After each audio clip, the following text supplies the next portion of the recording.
Ya, Arin dan pemirsa Tribunnews bisa kita sampaikan, tadi Tribun sudah mengikuti proses audiensi antara tim advokasi Untak Semarang dan kuasa hukum keluarga dosen Levi yang mendatangi Polda Jateng pada tadi pukul 10 pagi. Mereka mengadakan pertemuan secara tertutup ya di kantor Direktorat Reserse Kriminal Umum di Ditreskrimum Polda Jateng Kota Semarang. Kemudian pertemuan berakhir pada pukul 12 siang lebih sedikit seperti itu. Nah, hasil pertemuan yang kami dapat informasinya dari juru bicara tim advokasi Untak Semarang, Adi Pranoto, yang memaparkan bahwa pertemuan itu tim advokasi diberitahu soal ini ya, soal hasil dari proses penyelidikan kasus kematian dosen Levi. Nah, kasus ini naik ke tahap penyidikan, kemudian ini ya akan segera ditetapkan tersangka dalam kasus ini. Kemudian kita juga sudah berbincang dengan tim pengacara keluarga dosen Levi, yaitu Zainal Petir.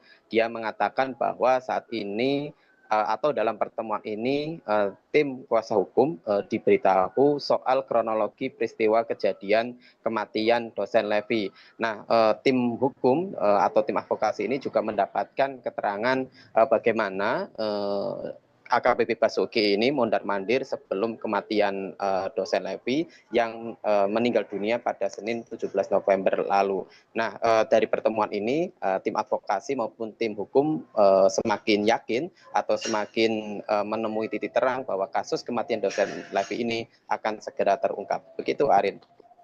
Lalu bagaimana desakan kuasa hukum keluarga dosen Levi terhadap kepolisian, rekan Iwan? Ya, Arin dan pemirsa Tribunnews, tadi memang keluarga kuasa hukum keluarga dosen Levi maupun tim advokasi Untak Semarang mendesak kepada Polda Jateng selepas audiensi atau selepas pertemuan itu, yaitu bahwa AKBP Basuki yang diduga nanti akan menjadi tersangka dalam kasus ini agar diterapkan pasal berlapis. Sejauh ini memang Polda Jateng hanya menerapkan satu pasal, yakni pasal 359 KUHP yang berkaitan dengan kelalaian.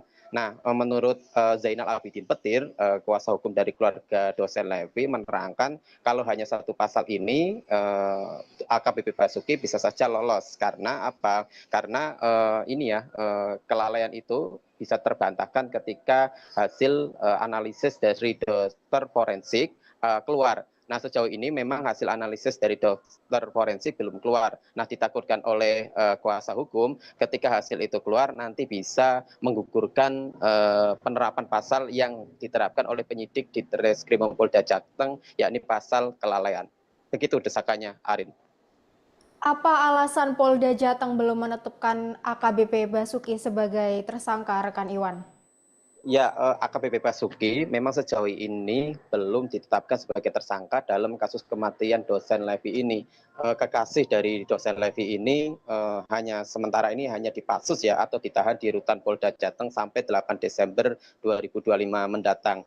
Nah, alasan Polda Jateng belum menetapkan AKBP Basuki ini dalam kasus kematian dosen Levi itu hanya satu ya, yaitu belum keluarnya analisa dari dokter forensik yang menjelaskan penyebab kematian korban atau kematian dari dosen Levi ini. Nah, setelah hasil forensik ini keluar, Polda Jateng akan segera menetapkan penetapan tersangka seperti itu. Nah, penetapan tersangka ini ya diduga kuat nanti akan mengarah ke AKBP Basuki karena dia merupakan satu-satunya orang atau saksi kunci dari kasus kematian dosen Levi ini. Nah, dari pihak Polda Jateng meminta masyarakat untuk bersabar untuk penetapan tersangka dalam kasus ini karena analisis ya dari dokter forensik menurut Kombes Pol Artanto, Kabid Humas Polda Jateng, dia menyebut perlu waktu. Jadi masyarakat diminta untuk bersabar, tapi dia memastikan bahwa kasus ini sudah berprogres karena sudah naik dari penyelidikan ke penyidikan. Begitu, rekan Arin. Terima kasih rekan Iwan atas